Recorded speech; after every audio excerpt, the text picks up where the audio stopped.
The Mountaineers look to rebound, and that is an understatement as they move towards week 2 of the 2024 college football season. West Virginia coming off of a disappointing 34-12 loss to Penn State in their home opener, one of the most anticipated West Virginia openers ever, certainly of this century, and the program billed it as the biggest one since 1998. And yet West Virginia didn't show up, and they lost to Penn State 34-12. But Neil Brown turning the page, the program turning the page. So we are going to turn the page here at WV Sports Now. This will be a preview show edition here of our podcast, Mountaineer Report. Ethan Bach not joining me on this particular episode, but I will have a guest to help discuss West Virginia's next opponent, because again, the Penn State game is over. As bad as that was, the game is over, and now this team really just needs to put some good film together, which is kind of what Neil Brown has been talking about now for several days. But it may not be as easy as many think, even though this is an FCS opponent. They have a really quality FCS opponent coming up in the Albany Great Danes, an 11-win team a season ago, a team that did have a run in the FCS playoffs. And to have this conversation about what Albany does bring to the table, and if a major upset, and it would be a major upset in college football history, can happen this Saturday under the lights, as you're going to get to see the new light effect now at the stadium. I will be joined by Adam Shinder of the Daily Gazette up there in upstate New York. Adam, thanks for jumping on with me, man. I know you do cover Albany, so I wanted to get somebody that's close to the program, that covers that program, and to kind of touch on what can happen in this game. So first off, how are you, and how bad did I butcher your last name? Not too bad. My last name's been butchered ever since Schindler's List came out in 1993, so it's been a while. Okay, so nonetheless, I'm glad to have you aboard here. And Albany is coming off of a quality season. So are the Mountaineers, but Albany riding high into this game and trying to spark the upset. Neil Brown's been kind of warning fans that this is a really good Albany team, even though obviously the Mountaineers are going to be expected to win this game. There's not even really a Vegas sportsbook spread out there. I couldn't really see a legit one. I'd imagine most are going to figure a multiple touchdown win for the Mountaineers, but if they play as bad as they did against Penn State, they could lose to anybody. So what's the vibe around campus for Albany? Do they believe they can do this? Are they having pep rallies? Is this kind of a homecoming affair that West Virginia was putting together prior to the Penn State game? Is this their biggest game of the season in their Super Bowl because they are playing an historic program in the West Virginia Mountaineers, or is it just another game? I mean, it's big for them. They've played a number of big FBS games right. in the last few years. They actually played 2 last year in back-to-back weeks, which is a little bit rare. Their schedule just had that. They had an opener about 2 years ago when they went down to Baylor and just absolutely got it handed to them as they were very much getting a new group right. going, but. This is a program that kind of embraces the FBS games, but they generally go in with realistic expectations. They've been competitive. They've been very competitive against teams like Buffalo. They played a pretty close game with Pitt a few years back. But they go in. These are very much they are games that Greg Gattuso, the Albany head coach, kind of embraces as a necessary evil. You want to challenge yourselves. It obviously is a game that brings in a lot of income for the program. Yeah, you're getting paid 100%. Albany's getting paid. Yeah, but and then they have another huge non-conference game next week. They go all the way out to Idaho, which is a rematch of the FCS quarterfinal that Albany won last year. So those are 2 big games. But this is a team that, with as tough as the CAA is, and it's as deep as any league at the FCS level is, they use September as a chance to get ready. Okay, and it makes sense. This is almost really an exhibition game when you're an FCS program. This is not going to ruin your year. You can have a special season, as you're touching on there, of the past games. And they also had a close one with Marshall. They gave Marshall everything they could handle about a year ago as well. And Albany is coming off a quality season. It's interesting, though, that they aren't acting like maybe this could be a game they could win. And granted, West Virginia is very likely going to win this. And if they don't, that is a catastrophe for the West Virginia program. But you mentioned the Idaho game. They had a tough game with Oregon, who many people think could win the national championship on the FBS level. Albany has that win over them. There are some weird connectivity here that if any FCS program could kind of try to nip a down major program that's coming off of a really bad effort, it maybe could be Albany. I'm sure also you probably watched that West Virginia Penn State game. I'm sure Albany watched it and is like, if we get that West Virginia team, we could maybe do it, figuring they won't play like that back-to-back weeks though. Yeah, this is an Albany team that is let's be clear off the first bat. This is a very, very different team than the team that won 11 games last year. Okay, that's a point then. Okay. Not just 50% of us, the starters. This was pretty much a 50% roster turnover from last season. Last season was, by any measure, the best season that this program has ever had. They'd gotten to a pretty good point by 2019. They were a playoff team, won a playoff game. It got really hurt by the pandemic and had 3 straight pretty down years. Last year, everything came together, but it also came together in a way that a lot of the talent they had has either graduated or gone through the portal. They have a defensive line that had 50 sacks last year, and none of them are back. They had their quarterback. Their quarterback Reese Poffenbarger from a year ago is now backing up Cam Ward down at Miami. Right. They brought in Miles Burkett, transfer out of Wisconsin, who made his first start in their season opening win over LIU last week. And that game was competitive, probably a little bit more competitive than Albany would have liked, but it was also a game played in pretty bad weather here, rain through most of the game. Not really the best chance for a quarterback and a brand new receiving core to get things going. They struggled a little bit to get LIU off the field. We're hitting time of possession a little bit, but made a couple plays on defense, a couple plays on special teams. LIU is a program that's played West Virginia before. They do. I mean, it's a while ago. They did not this roster, but LIU has played West Virginia before. I did see that in some game film that I noticed that's been circulating of semi-common matchups between the two schools. But again, here's talking with Adam Shinder of the Daily Gazette as we are previewing West Virginia and U of Albany. Under the lights, it's going to be weird. West Virginia did play an FCS game, 6 p.m. kickoff last year against Duquesne, which is a regional matchup, a much closer proximity game. And they ended up actually recruiting and landing Aiden Garnes from that game. So win or lose, these Albany kids, the West Virginia coaches clearly look at those games and potentially try to pluck them in if they're ready to move up. So that could be something too, depending on their eligibility. But it will be a night game. It'll be an interesting atmosphere for Albany to be able to experience. I did also want to ask you, because looking at the past records of Albany, everyone focuses in on Neil Brown I did 11-win season, the playoff run last year, etc.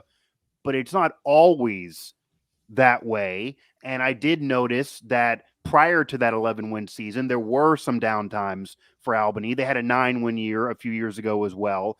So you mentioned the major roster turnover from last year to this year, which is interesting. I knew there was some, but that's catastrophically different that it's hard to even gauge off last year. But what did Albany do to take itself to an elite level at the FCS level where it wasn't before? Because it does seem like there was a major jump off of what normally is the case for Albany. Yeah. So coming off of 2019, they basically in 2020 had a year where they were not on the football field at all. New York COVID restrictions hit pretty hard. Well, that's the point. Yeah. They don't play again until they have a very haphazard spring season in 2021. They barely win their first game.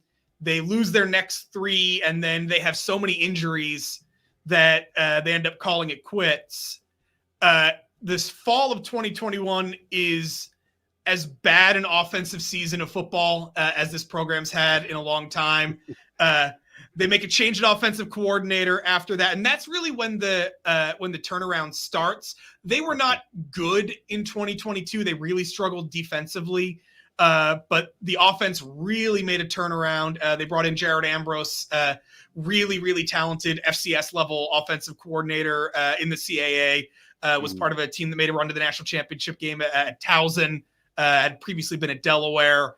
And they just started hitting the transfer portal. And they've done a really, really good job in the portal the last couple of years, bringing in guys. What they've done really well is actually getting a lot of under recruited guys and guys from lower levels. They hit big on both JUCO and Division II transfers.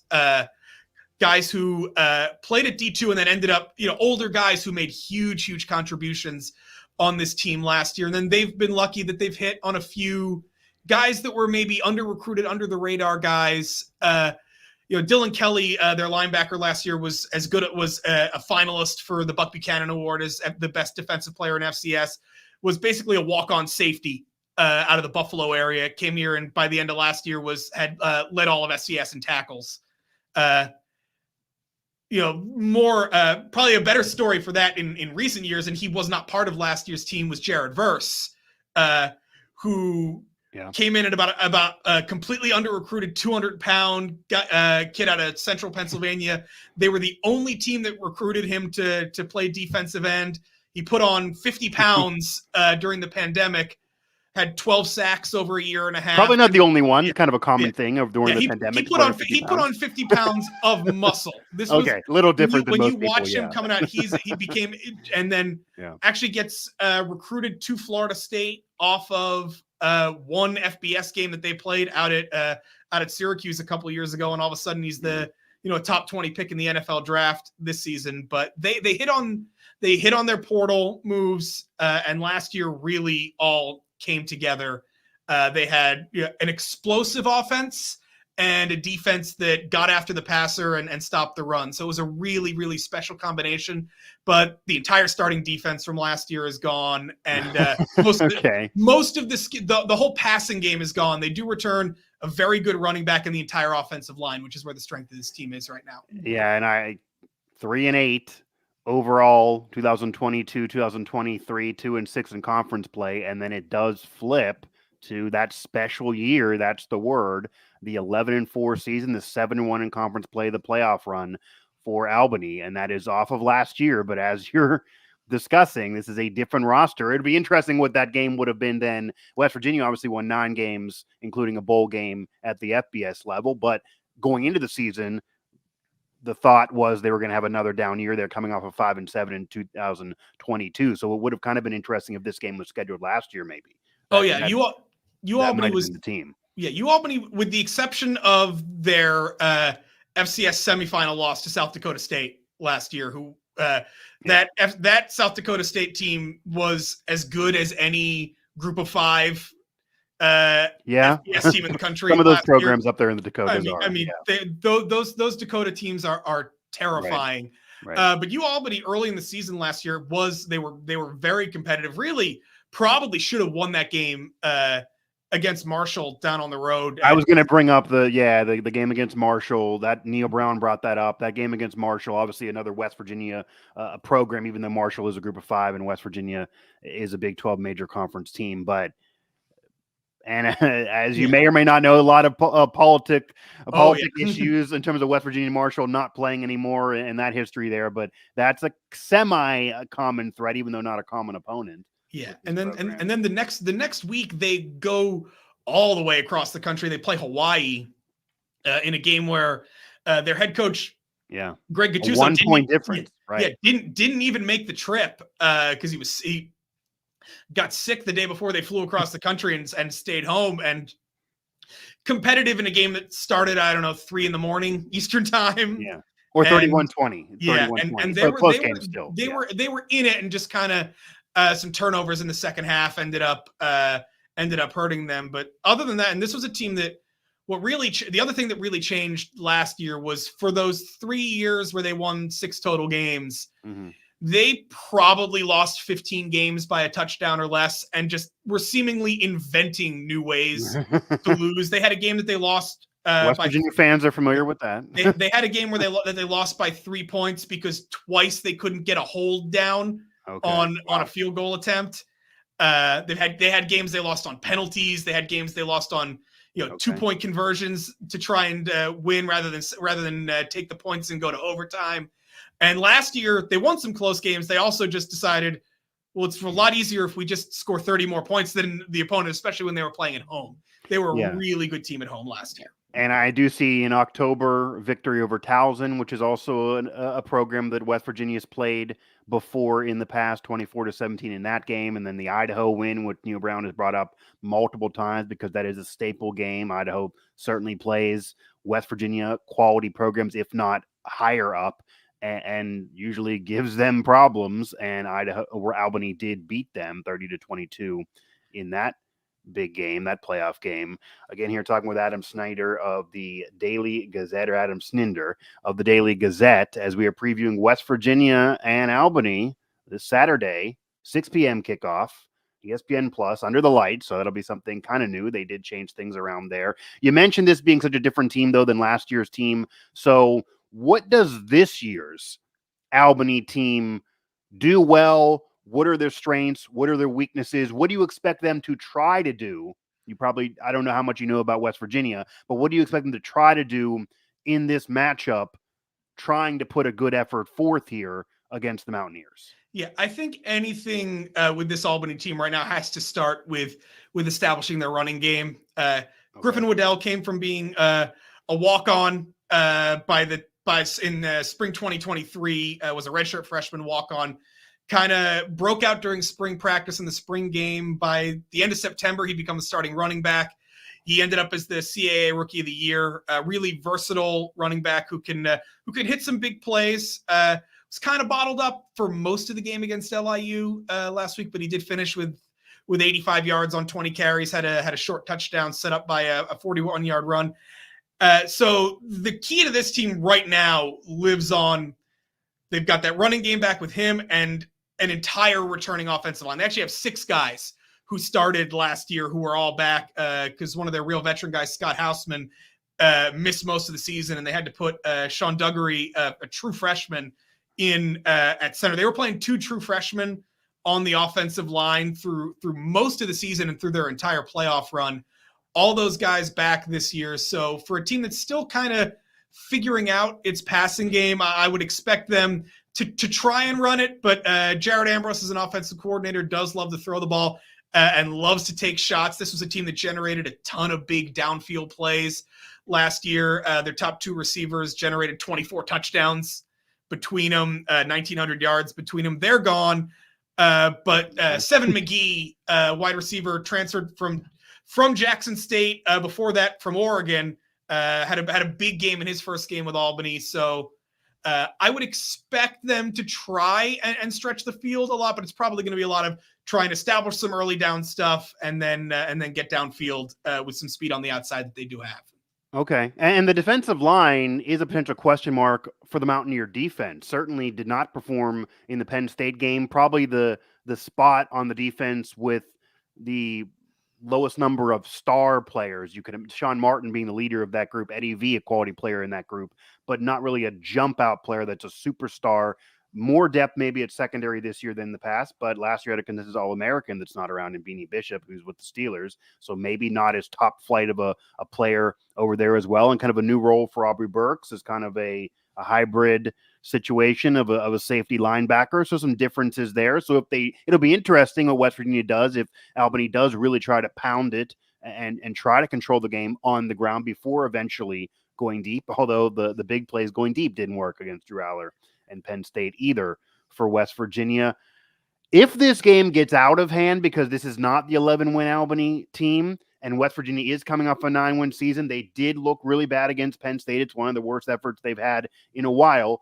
But this is still a West Virginia team that should certainly be better than what they put on tape against Penn State, that many believe could contend for a Big 12 title in a wide open conference, that should still have a quality year. Neil Brown's still trying to sell the fans on having hope. And maybe you chalked it up as Penn State's a national title contender, a top 10 team, and West Virginia had a really bad day at the office, a lot in front of this Mountaineer team too, but they obviously got to be better.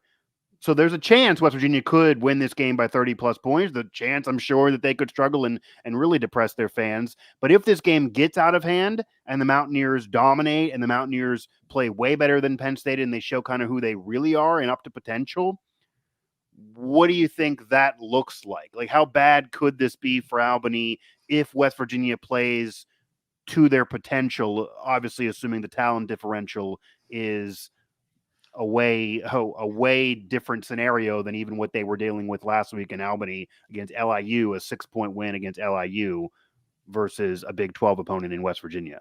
Yeah, I mean, I don't know if it looked so prior to last year and being competitive against Marshall and Hawaii, the last two times they played, power conference teams were the opener against Baylor in 2022, and that was a 50-plus point loss. Where they were never really in it. The Baylor defense was just way too much for them.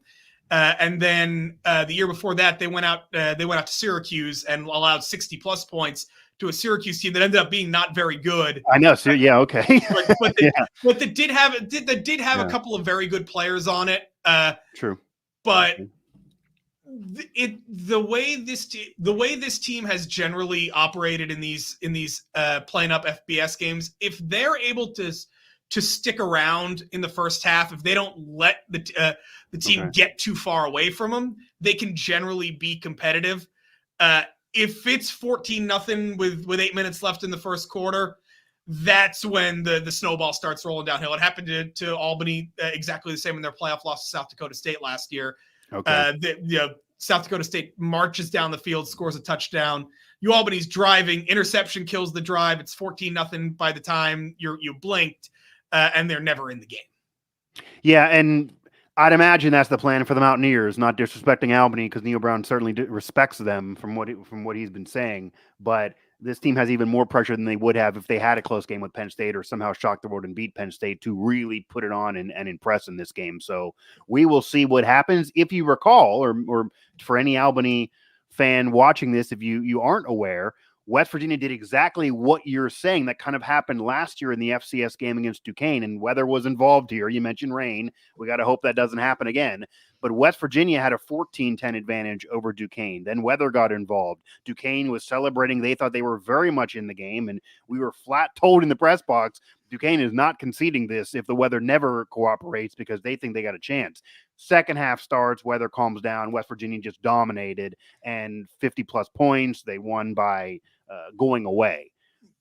So you did have an FCS team that was hanging with them closer than most do, and then it just opened up, and then they recruited Aiden Garnes out of the Dukes. It'll be interesting if Albany can do what Duquesne did in the first half, but then keep it up in the second half, or it becomes similar, or West Virginia just dominates the entire game. Adam, I do want to get you out of here with this, and I do appreciate you joining me here kind of last minute as we're previewing West Virginia and Albany here for Saturday's game. Week 2 for both teams. Albany 1-0, and the Mountaineers, obviously, 0-1 in desperate need of a win. What's a key in this game for you, for Albany? What's a player to mention for a West Virginia fan that's not aware of Albany? A player or two maybe to point out that you think if Albany is competitive in this game, these players are going to be players to watch, or anything else on Albany?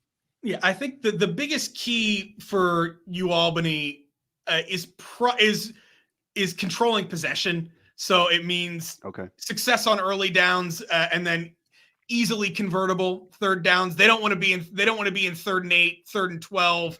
Let West Virginia tee off on a pass rush. That's what happened in the Marshall game last year. Was that all of a sudden UAlbany couldn't run the ball. Marshall's pass rush just became too much. And really UAlbany couldn't generate any offense in the fourth quarter.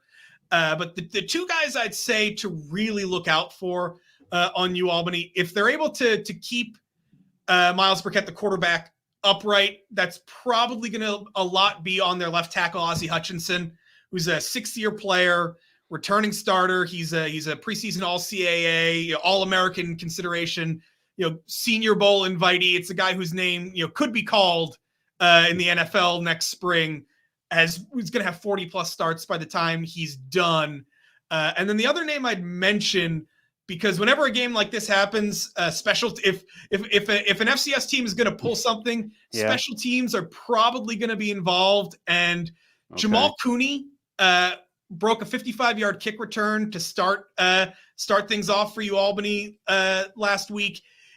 Was a really interesting player. Was one of the top receivers and returners in the Ivy League when he was at Dartmouth, took 2023 off, transferred to Albany, and really kind of on special teams came right in without missing a beat. Be interesting to see if he works his way in, get a few more targets. He was only targeted once last week, but he's a guy who is very, very much capable of breaking a big return. And those are the kind of momentum plays, both for flipping field position, anything like that. That's the kind of stuff they're going to need. But sustained possessions and then keeping the West Virginia offense off the field as much as possible is probably what Albany needs to do. Yeah, and those are the things that happened when West Virginia either was down early against an FCS team or was close for a while. I mean, the Mountaineers, they don't have FCS losses on their resume, but Duquesne was able to do that with a big return. LIU a while ago, able to control kind of things on special teams for a hot minute. Yeah, those things probably have to happen, although I will say it's kind of funny you mentioned that because the only unit that played well against Penn State for West Virginia was special teams. The special teams unit, both sides, whether it's defending or trying to get returns, better than last year, better than a couple years ago. So that should be the unit that doesn't fully break down and just allow Albany to do whatever they want and run kicks back, and certainly not multiple. So we'll see, Adam. I definitely appreciate the time. I'm sure a lot of West Virginia fans, a lot of fans around the Big 12 will learn something now about Albany that they maybe did not know before. Are you going to be down in Morgantown covering the game? Unfortunately, will not be. I also cover our local Division III team, Union, who has their opener this weekend as well. Okay. So kind of split duties. But I was down in Morgantown about 20 years ago when I was a Syracuse student for interesting. For a game where Pat White and Steve Slayton ran for about 400 yards between them. Yeah. Okay. Yeah, I remember that one. Yeah, that's a different vibe and different trip for you there. So too bad I won't see you in the press box there at the stadium, but enjoy your game nonetheless. And then if Albany does shock the world, enjoy what you see coming home, because 15th winningest program all time. I mean, I'd imagine that win would be celebrated forever, no matter what the West Virginia does the rest of this year. That would obviously mean a lot to you, Albany. And I thought you were gonna say you came down for a basketball game when you said Syracuse right away, but you got to experience Pat White and Steve Slayton, so that also works. So Adam, I appreciate the time, man. Have a good day. Thank you very much for having me.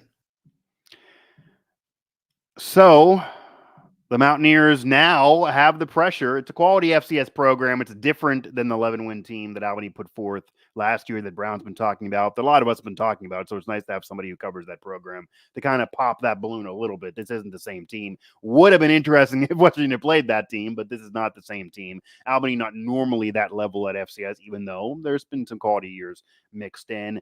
Yeah, they're going to need a turnover. They're going to need some special teams. They're going to need to run back a kick or two. They're going to need a lot. They're going to need a fumble recovery. They're going to need to take advantage. I would imagine West Virginia wins this game comfortably. But what they can't do, and what Ethan and I talked about on the last episode of this very show here, Mountaineer Report, they cannot do what they did against Duquesne. They cannot flirt with disaster early on. They cannot allow the FCS sideline to go wild. They cannot allow SportsCenter to have a highlight play from the FCS. They got to dominate. They got to put it on Albany. Again, you don't got to disrespect, but maybe you do. And it's because the fan base is now leaving again. They're no longer trusting the climb after the effort put forth against Penn State. As we said before, it's not just about the loss. Nobody in their real right mind was predicting a win over Penn State. I surely was not. But the effort looked worse than a year ago at Penn State. The team played worse. Garrett Green did not look any better off of what has been discussed throughout the offseason. Arguably, he looked worse, looked out of sorts. They looked overwhelmed. They looked like it was too big for them. And they said they didn't buy into the Pat McAfee hype and they weren't going out and they were at home studying. Well, again, the effort wasn't there, and that's on offense. That's eventually on defense, as the defense eventually broke down and it almost appeared to kind of quit at the end. Special teams was okay, but that it's not enough, and that didn't matter. They didn't convert when Brown got aggressive. Nothing went the Mountaineers' way. Even when they get a turnover early, which is what Albany's going to try to do in this game, they then flip it right back. Penn State doesn't score, but they just miss opportunities at big plays. They don't do anything in the red zone when that's supposed to be strength of this team and what they improved upon in the offseason with multiple red zone threats now, not just Cole Taylor. None of that mattered. I wrote a lot about this on WV Sports Now, so go there to find more of my takes from the Penn State game and my preview now for this matchup against Albany, because the receivers need to be better, the D-line needs to be better, a lot needs to be better, the Mountaineers need to be better and need to play really, really well going into obviously a big out-of-conference game in the backyard brawl in Pittsburgh to kind of get the rubber game of that recent series, and then in Big 12 play with ranked teams, it will not be easier. So 15, 14, 20-point win, that's not going to allow anybody to slurp any Kool-Aid again. West Virginia got to put it on Albany, but it's a quality Albany program. We will see what this year's Albany team, the Albany Great Danes, do in Morgantown under the lights against the West Virginia Mountaineers. It's an historic program, no matter what you think of it. Boy, what a win that would be for Albany, but boy, what an historic loss that'd be for the Mountaineers. They can't let it happen, and they have a lot they need to accomplish in that game aside from just winning.